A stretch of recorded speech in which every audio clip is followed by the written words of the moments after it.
자, 오늘 제목은 하나님의 꿈, 나의 은사와 헌신, 교회편 6번째 시간으로 자발적 은사와 선물, 복음 은사, 선물의 작은 내용들의 집합적인 내용을 가지고 오늘 말씀을 나누겠습니다. 하나님의 꿈은 창세 전에 있었고 지금도 계획하신 꿈을 이루시기 위해 우리에게 은사를 주시고 믿음의 헌신을 통해 일하시며 축복과 확장과 성취를 이루시기를 원하고 계십니다. 하나님은 모든 은사와 선물을 사용하여 자발적으로 기쁨에 자원하는 믿음으로 성취하시기를 원하십니다. 여기에는 놀라운 은혜가 숨어 있는데 하나님의 영광과 뜻을 위하여 힘을 다할 때 여러분의 모든 은사와 선물은 더욱 단련되어 강력해질 것이고 혹시 잘 모를지라도 오히려 여러분의 모든 은사와 선물을 찾고 발견해 나가는 은혜의 길로 작동하게 하는 것으로 여러분의 큰 열정이 된다는 사실을 알고 그것이 여러분의 큰 열정이 되시기를 예수님의 이름으로 축복합니다. 그러나 많은 이유로 인해서 염려와 두려움 등으로 인해 아멘하여 하나님의 꿈의 창공으로 날아오르지 못하는 경우가 많이 발생하고 있는 것이 현실입니다. 독수리는 공격을 받으면 싸우지 않고 높이 하늘로 올라갑니다. 이때 거의 모든 새나 적들은 호흡을 제대로 하지 못해서 나가 떨어진다고 합니다. 다시 말해서 독수리는 그들과 직접적인 싸움은 피하면서 승리의 길, 더 높은 창공을 향해 올라간다는 거예요. 우리가 모든 은사와 선물을 가지고 높이 날아오를 때 지금 여러분에게 일어나는 모든 힘든 것과 도전받는 모든 것이 떨어져 나간다는 사실을 바라보고 승리하시기를 바랍니다. 사랑하는 성도 여러분, 하나님께서는 우리 각 사람에게 특별한 은사와 선물을 주셨습니다. 그리고 그분은 우리가 그 은사들을 단순히 가지고 있는 것이 아니라 그것들을 자발적으로 믿음을 사용하여 움직이며 하나님의 뜻을 성취하기를 간절히 원하십니다. 이것은 마치 농부가 좋은 씨앗을 뿌리고 햇빛과 비를 주어 열매 맺기를 기대하는 것과 같습니다. 하나님께서는 우리에게 은혜의 씨앗을 심어 주셨고 우리가 그 씨앗을 잘 가꾸어 아름다운 열매를 맺기를 바라십니다. 그 열매는 바로 우리의 삶 속에서 나타나는 하나님의 영광입니다. 그러므로 첫 번째, 하나님께서 우리에게 은사와 선물을 주신 이유와 자발적 성취의 중요성에 대해서 말씀을 나누겠습니다. 그렇다면 하나님께서는 왜 우리에게 이처럼 귀한 은사와 선물들을 주셨을까요? 첫째로, 은사와 선물들은 하나님을 영화롭게 하기 위함입니다. 우리가 하나님의 자녀로 권세를 받았으니 마땅히 먹든지 마시든지 하나님의 영광을 위해서 하는 것이 영광이 되기 때문입니다. 고린도전서 10장 31절은 말씀합니다. 그런즉 너희가 먹든지 마시든지 무엇을 하든지 다 하나님의 영광을 위하여 하라. 아멘. 그러한 충분한 은혜를 우리에게 하나님은 끼치셨기 때문에 그렇게 하라는 것입니다. 우리가 받은 재능과 능력은 모두 하나님으로부터 온 것입니다. 우리가 그것들을 사용하여 선한 일을 행하고 세상을 이롭게 할 때 사람들은 우리의 행위를 통해서 하나님을 찬양하게 될 것입니다. 이것을 아는 것에서 멈추지 않고 진실로 행동할 수 있을 때 진실로 은혜를 알고 있는 사람이요 하나님을 만난 사람이요 이 사람이 진실로 복음이 함께하는 사람들입니다. 이러한 복음적 헌신과 활동은 단순히 큰 성과를 이루는 것에만 국한되지 않습니다. 여러분이 일터에서 정직하게 일하고 가정에서 사랑과 섬김을 실천하며 작은 모임에서 따뜻한 말 한마디를 건네는 모든 행위가 바로 하나님을 영화롭게 하는 방법입니다. 우리는 우리의 삶 전체를 통해 하나님의 영광을 드러낼 수 있습니다. 그래서 베드로전서 4장 10절 11절에서 각각 은사를 받은 대로 하나님의 각양 은혜를 받은 선한 청지기 같이 서로 봉사하라. 만일 누가 말하려면 하나님의 말씀을 하는 것 같이 하고, 누가 봉사하려면 하나님이 공급하시는 힘으로 하는 것 같이 하라. 이는 범사에 예수 그리스도로 말미암아 하나님의 영광이 받으시게 하려 함이니 그에게 영광과 권능이 세세토록 있기를 원하노라. 아멘. 세계적인 성악가 누치아노 파라로티는 자신의 놀라운 목소리라는 은사를 통해 수많은 사람에게 감동을 주었습니다. 그의 노래는 단순히 아름다운 소리를 넘어 사람들의 마음을 움직이고 영혼을 울리는 힘이 있었습니다. 파바로티는 자신의 은사를 통해 얻은 명성과 부를 소외된 이들을 돕는 일에도 아낌없이 사용했습니다. 그는 자선 음악회에 참여하고 기금을 모아 전쟁으로 고통받는 아이들과 가난한 이들을 도왔습니다. 이처럼 파바로티는 자신에게 주어진 은사를 주저함 없이 사용하여 선한 영향력을 펼쳤고, 이는 많은 사람들에게 회자되며 하나님의 영광을 드러내는 아름다운 복음이 되어서 그와 우리 주님이 함께 하신 것을 보게 된 것입니다. 둘째로, 은사와 선물들은 교회의 공동체를 세우기 위함입니다. 에베소 4장 12절에 이는 성도를 온전하게 하며 봉사의 일을 하게 하며 그리스도의 몸을 세우려 하심이라. 아멘. 머리 대신 예수님, 그에 지체된 우리가 교회의 부흥을 추구하는 것은 우리에게 허락된 은혜의 선물을 따라 일꾼이 되어 교회를 통한 모든 하나님의 뜻을 이루기 위함입니다. 하나님께서는 우리 각자에게 다른 은사를 주셨습니다. 어떤 일은 가르치는 은사를, 어떤 일은 섬기는 은사를, 어떤 일은 재정적인 지혜를 주셨습니다.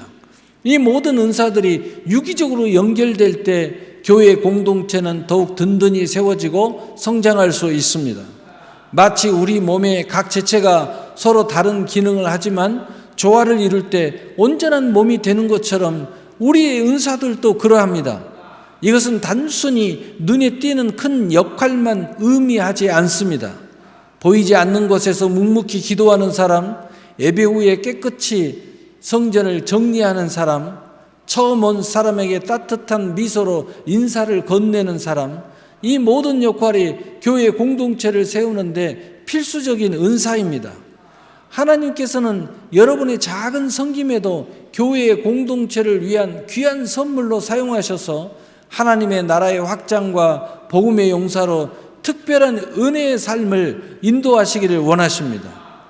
한국 기독교인 중 유명 운동선수이자 현재는 은퇴 후 다양한 사역에 헌신하고 있는 이영표 선수는 교회 공동체의 부흥과 건축에 자신의 영향력과 자발적인 헌신을 사용했습니다. 그는 프로축구 선수로서 엄청난 수입을 얻었을 때에도 그 수입의 상당 부분을 교회에 헌금하고 선교 사업에 기부하며 공동체 확장을 위해 힘썼습니다. 또한 그는 단순히 물질적인 지원을 넘어 직접 교회 행사에 참여하여 간증하고 믿지 않는 사람들에게 복음을 전하는 일에 적극적으로 나섰습니다. 특히 특정 교회 건축 기금을 마련을 위한 캠페인에도 참여하여서 많은 성도들의 자발적인 헌금을 이끌어내는데 큰 영향을 주었으며, 이를 통해 교회가 더 많은 사람들을 수용하고 복음을 전파할 수 있는 공간을 마련하는 데 기여했습니다. 그의 진정성 있는 신앙과 솔선수범하는 모습은 많은 사람에게 감동을 주었고, 그의 간증은 새로운 영혼들이 교회 공동체 안에 들어오는데 큰 통로가 되었습니다. 이처럼 이영표 성수는 자신의 은사와 명성을 사용하여 교회 공동체를 세우고 부흥시키는 데 헌신함으로써 복음을 드러내어 많은 사람들이 우리 주님을 보게 된 것입니다. 셋째로, 은사와 선물들은 세상을 섬기기 위함입니다. 마태복음 5장 14절에서 16절에 너희는 세상의 빛이라. 산 위에 있는 동네가 숨겨지지 못할 것이요 사람이 등불을 켜서 말 아래 두지 아니하고 등경 위에 두나니 이러므로 집안 모든 사람에게 비치느니라. 이같이 너희 빛이 사람 앞에 비치게 하여 그들로 너희 착한 행실을 보고 하늘에 계신 너희 아버지께 영광을 돌리게 하라. 아멘. 빛과 같은 복음의 전도자로 세상에 나서는 것을 말합니다. 예수님께서는 너희는 세상의 빛이요 소금이라고 말씀하셨습니다. 우리가 받은 은사들은 세상 속에서 어두운 곳을 밝히고 썩어가는 것을 막는 도구가 됩니다. 우리가 가진 재능과 지혜를 사용하여 소외된 이들을 돕고 정의를 실현하며 사랑을 나눌 때 우리는 하나님의 나라를 이 땅에 확장하는 통로가 될 수 있습니다. 우리는 그리스도인으로서 세상 속에 살아가지만 세상에 속하지 않는 사람들입니다. 우리의 삶의 방식에서 그렇고 우리가 가진 전문적인 지식, 어려운 이웃을 향한 관심 등 모든 것이 세상의 빛과 소금이 될 수 있습니다. 여러분이 직업 현장에서 정직함으로 주변에 선한 영향력을 줄 수 있고 또 가정에서 사랑과 용서의 본을 보이며 세상의 불의에 대해 침묵하지 않는 모든 행동에 바로 세상을 섬기는 일로 복음이 되어 세상의 모든 사람들이 주님과 만남을 주선하는 귀한 선한 아름다운 일들을 할 수 있게 되는 것입니다. 우리에게 익숙한 배우 시온과 정혜영 부부는 오랫동안 꾸준하고 자발적인 봉사와 기부 활동으로 많은 이들에게 감동을 주고 있습니다. 단순히 물질적인 기부를 넘어 자신의 영향력을 선한 일에 사용하고 몸소 봉사 현장을 찾아가는 모습은 참된 섬김의 본보기가 됩니다. 시온은 자전거 국토종단, 사이클링 레이스 대회 참여 등을 통해서 모금액을 마련하여 푸름의 재단 넥슨 어린이 재활병원 건립에 엄청난 기여를 했습니다. 이들은 자녀들의 돌이나 기념일 등 특별한 날에도 기부를 잃지 않았습니다. 추운 겨울에는 수십만 장의 연탄을 기부하며 이웃에게 따뜻한 온기를 전하는데 자발적으로 앞장서고 있습니다. 이들의 선행은 결코 타인의 시선을 의식한 강요된 행위가 아닙니다. 그들의 마음속 깊은 곳에서 우러나오는 사랑과 나눔의 기쁨이 자발적인 믿음의 행동으로 이어지고 있는 것입니다. 시온과 정혜영 부부의 이런 자발적인 은혜의 움직임은 그의 주변의 많은 사람들에게 긍정적인 영향을 미치고 더 나아가 사회 전체에 나눔의 정신을 확산시키는데 크게 기여하고 있습니다. 이처럼 하나님께서는 우리가 가진 것들을 크고 작음에 상관없이 기쁜 마음으로 자발적으로 나눌 때 그 나눔을 통해서 더 큰 선한 영향력을 만들어 가심으로 복음이 되게 하신 것입니다. 오늘 말씀을 마치겠습니다. 사랑하는 성도 여러분, 하나님께서는 여러분 한 사람 한 사람에게 놀라운 잠재력과 귀한 선물을 주셨습니다. 그것들을 숨겨두지 말고 꺼내어 사용하십시오. 은혜를 의지하여 믿음에 자발적으로 움직여 하나님의 뜻을 이루고 그분의 영광을 성취하시기 바랍니다. 요한 3서 1장 2절에 사랑하는 자여 내 영혼이 잘됨 같이 내가 범사에 잘되고 강건하기를 내가 간구하노라. 아멘. 우리가 우리의 은사와 선물을 자발적으로 사용하여 하나님의 뜻을 성취할 때 우리의 삶은 더욱 풍성해지고 또 우리의 존재는 하나님의 영광을 드러내는 아름다운 통로가 될 것입니다. 이는 단순히 개인의 성취를 넘어 우리를 통해 이 세상에 하나님의 사랑과 정의가 흘러가게 하는 놀라운 역사가 되고 복음이 될 것입니다. 이 시간 우리 각자에게 주신 은사와 선물을 기억하고 그것을 사용하여 자발적으로 움직이기를 결단하는 시간이 되시기를 우리 주 예수 그리스도의 이름으로 축복합니다. 축복합니다. 아멘. 사랑의 하나님.